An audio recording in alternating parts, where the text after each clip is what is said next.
Un rapport locatif net qui oscille entre 5 et 7% par an, les appartements du centre-ville d'Auckland séduisent un nombre croissant d'investisseurs des pays français du Pacifique.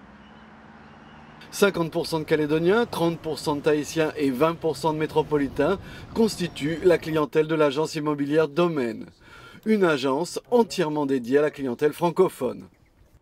Bon, il y a pas mal d'avantages à investir en Nouvelle-Zélande, mais avant tout c'est pour des raisons fiscales.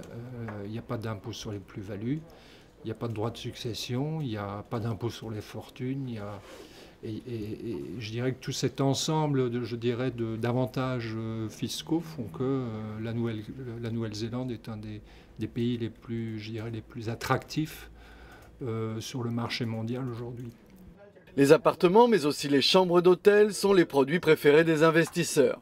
L'agent immobilier Delphine David effectue une dernière visite de contrôle avant de signer l'achat d'une chambre dans un hôtel du centre-ville pour un couple d'investisseurs calédoniens.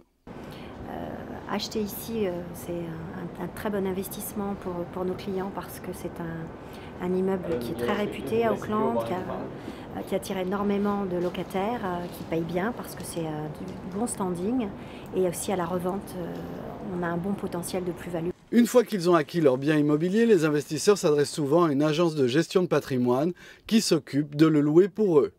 On a beaucoup d'investisseurs qui sont parvenus de la Nouvelle-Calédonie et de Tahiti. On est là pour complètement s'occuper de leur investissement en termes que il y a une rentabilité tout le temps sur l'appartement et aussi qu'il n'y ait pas de problème avec l'appartement.